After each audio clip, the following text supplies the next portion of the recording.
Hello and welcome to Bloke on the Range. Now, depending on how you're counting, this is episode 4 of our Swiss straight pull rifles series.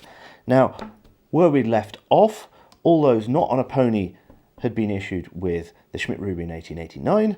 The Donkey Wallopers had their cute little Mannlicher straight pull 1893 carbines, and all was well, except it wasn't. In fact, even before the adoption of this, people were questioning the wisdom of having the locking lugs right back here at the back of the bolt sleeve. And they were asking Colonel Schmidt, the designer, if it wouldn't be possible just to put them there instead of there, because it's just like, you just move them like there. See, they're there, we put them there. Colonel Schmidt, who was very proud of his design, said, "Nein, unmöglich," which is German for impossible. So nothing was done about it. The adoption went through with this rifle as it was, and all's good and well. Except once you're into serial production, once you've got them in the hands of troops, people start noticing things like, ooh, locking lugs breaking off, breech explosions. You've also got to remember that what we think of as cartridge quality here in this day and age is light years ahead of the 1890s. And basically, yeah, they're not as accurate as they could be. They're not as strong as they could be. There's always the problem with snow and ice in the barrel. Even if the rifle's perfectly adequate for the pressure generated by its ammunition, you've always got the possibility of someone leaving a cleaning patch or a bit of broken pull through or snow on ice or congealed grease in the barrel, overdoing the pressure, and then something gives. Part of the problem is that you've got a massive, long distance between the locking surfaces and the bolt face. So you've got not that great support of the bolt face, which gives you accuracy issues, and you've got a whole load of the bolt that is putting compression when you fire, and the entirety of this sleeve is a pressure bearing component as a result. So people really wanted to move those lugs forward, but Schmidt was all, "Nein, no, you cannot do this, nein." But you can just imagine how it went. Like, right, Colonel Schmidt, I mean, like, Rudolph, if I may be so bold, you know, all we need to do is like take these bits and like put them here. Yeah, I might need to fiddle around with that slot a bit there, maybe, or a few little minor adjustments, but you're like, those bits, we just need to put them like there. Because then we're only compressing like this much of the bolt and it's less springy, so you've got less dynamic headspace, as we might want to call it, that's set up under gas pressure, you know, like, I mean, Rudolph, why are you looking at me like that? I mean, like, yeah, easy tiger, easy tiger, easy tiger, you've got a very nice shade of crimson there. Okay, I get it, right. No, you don't want to move these to here. Okay. Oh, Colonel Fogelsang, a minute of your time, please, sir. So, yes. Anyway, 1892, 1893 time period, we're talking a couple of prototypes where, unsurprisingly, Colonel Fogelsang had managed to move the lugs to here. And then 1895, there were 50 made up for troop trials at Wallenstadt, where it's the equivalent of the Hythe School of Musketry in the UK. And basically, what they did was they came up with this, which looks pretty much exactly the same rifle.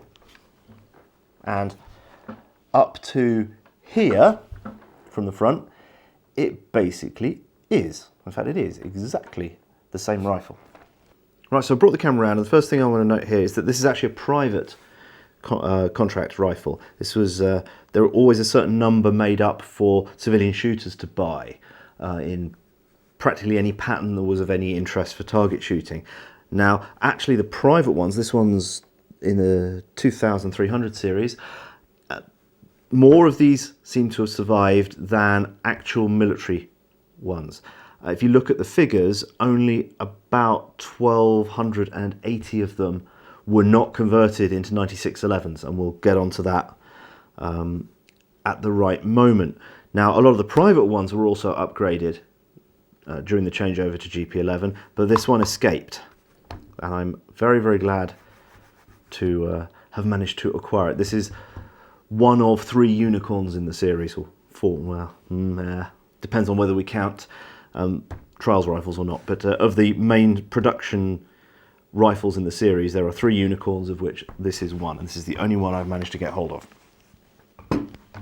So, there's not a lot interesting in the rifle itself, and the interesting things are in the bolt. And once we've gone through the bolt, I'll then lay the 2 rifles one on top of the other, and you can see how the changes in the bolt have affected the rifle. So, this is the 1889 bolt on the left here, with the lugs at the back, and then the 1896 bolt. Now, the official designation for the rifle is the 1889/96, but I often shorthand it because I'm lazy. Now, what you'll see is that the front of the bolt, the bolt body there, not a lot's changed. However, what has changed is the bolt sleeve, which is shorter, and the lugs are up at the front. So the cam tracks have had to be changed around a little, and the lugs moved forward. And you can see that the lugs are cut at a nice helical angle there, which helps with primary extraction. And with hindsight, it looks to be a very, very simple thing. Bolt, lugs went from there to there, that's it. Now there's a few other changes on the inside. The firing pin had to be changed, the firing pin spring had to be modified. A few other minor, very, very minor little things. And that's it. That's really all it is. And this massively shortened the distance between the bolt face and the locking lugs. So it reduces your, shall we say, dynamic headspace increase due to springiness. It gives far better support. They're actually allegedly smoother to operate. To be honest, I really can't feel the difference, but the official literature says, yeah, they're smoother. Less breech explosions, less shedding lugs. This is no longer, this part of the locking sleeve no longer supports pressure. There's no pressure taken behind this point.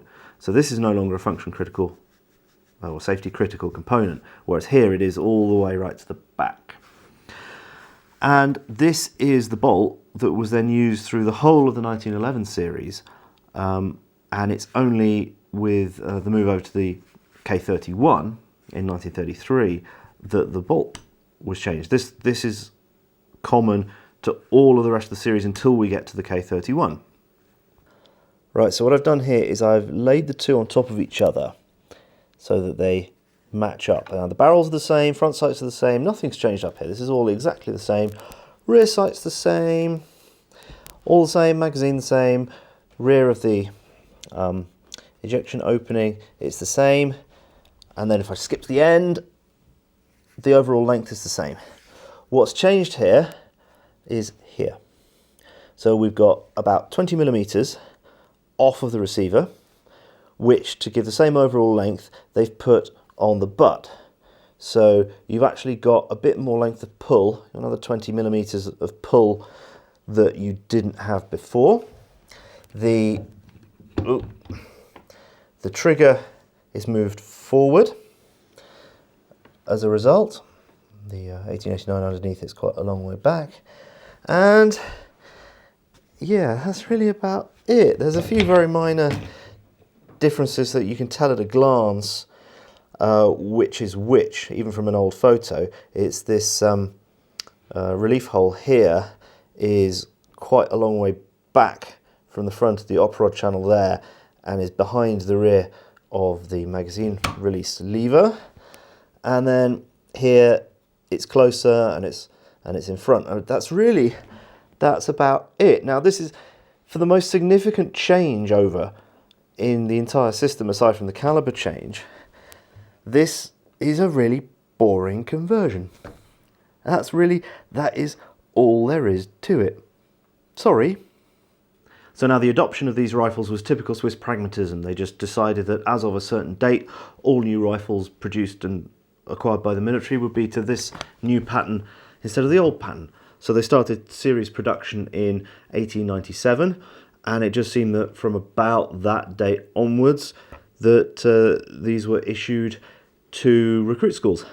Now, this also confirms my view on what the Swiss did when they acquired rifles. It seems that they would buy a batch of rifles, a certain number would go into store directly, and a certain number would go out to the troops. What doesn't seem to have happened here is that they waited till the 1889s were exhausted before issuing these out, because when they did the conversions of these up to 1911 specification, which we'll get onto in due time, they had plenty of 1889s on hand to issue out as a stopgap. So it really just seems to be the last batch of these, part went to recruit schools, part went into cantonal arsenals as reserve, and then the next batch was these. And that's basically it. We seem to be seeing the earlier rifles leaving the system by about 1910, 1911 time. I've got one absolutely confirmed 1911 privatisation date on one of these. I've got a slightly ambiguous 1910. If anyone's got a definitely unambiguous or even earlier one, it doesn't seem that any of these left the system before the conversion started in 1912, and they certainly issued orders saying, no, don't let them out of the system. But I don't think they're permeated enough that the earliest person to have been issued one of these, let's say they did their recruit school in 1897 and got one straight away, they would have been going into the Landwehr, 14 years later, if I remember rightly. So 97, 07, 1911. So they couldn't have been going into the Landsturm, through the Landsturm, and out the other end with their rifle, simply because the timing doesn't work. And it doesn't seem that they would have replaced rifles. I get the impression, and this is just pure speculation, that if you were issued one of these and it was damaged, then you get another one of them rather than a new one of these, because they had stocks precisely for that purpose. So anyway, there you have it. Hope you enjoyed the video. Please like and subscribe. Please consider supporting us on Patreon. It really does help us to produce these videos and bring you interesting firearms and shoot them. And hope to see you again on the range sometime. Bye.